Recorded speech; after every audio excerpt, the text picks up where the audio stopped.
Zdravím priatelia, vítajte pri sledovaní ďalšej časti servisného tutoriálu k záhradnému traktoru Wolfgarten Expert 92.160H, čiže je to model s hydrostatickou prevodovkou. V dnešnej časti vám predvediem, ako funguje na tomto modele tempomat.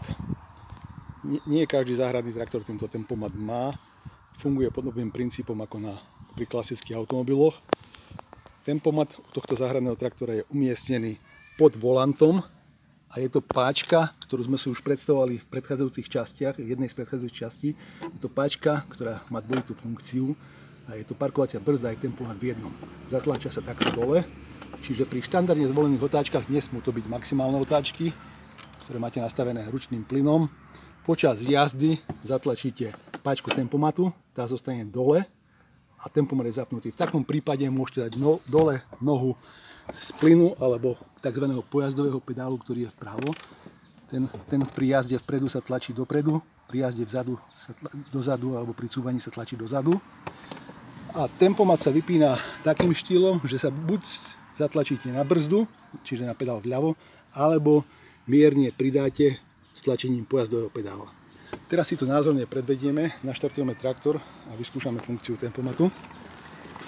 Čiže idem traktor štartovať, uistite sa, že nože pojazdu sú vypnuté, stlačíte brzdový pedál vľavo, vysuniete sytič, ktorý je pod volantom, páku ručného plynu dáte do polohy zajaca alebo tesne k nej a pootočíte kľúčikom, keďže je to traktor s hydrostatickou prevodovkou, potlačíte kľúčikom doprava.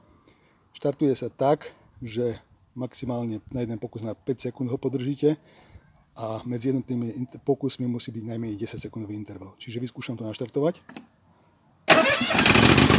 Naštartoval. Sytič som zatlačil dole dovnútra a môžem dať dole nohu z brzdového pedála. Teraz stanovím, uberiem otáčky a stlačím pedál pojazdu a posunieme sa dopredu. Teraz zároveň zatlačím tempomat a vidíte, že traktor ide bez toho, aby som držal nohu na plyne. Ak chcem tempomat vypnúť, stačí, buď zatlačím pojazdový pedál alebo brzdový. Čiže ja zatlačím pojazdový pedál a tempomat sa vypol, ako vidíte. Čiže môžem vypnúť otáčky a takisto vypnúť traktor.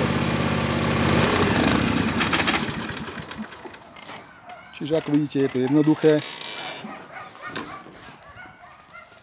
Tempomat sa zapína počas jazdy, keď nie je traktor nastavený na maximálne otáčky, s tlačením spomínanej páčky a vypína sa tak, že počas spomenutej jazdy buď zatlačíte na brzdu, alebo na pojazdový pedál trošku pridáte a tempomat sa automaticky, páčka tempomatu sa automaticky uvoľní. Čiže to je tak všetko, čo som vám chcel povedať v tejto časti venovanej tempomatu. Ďakujem za pozornosť a prajem pekný deň.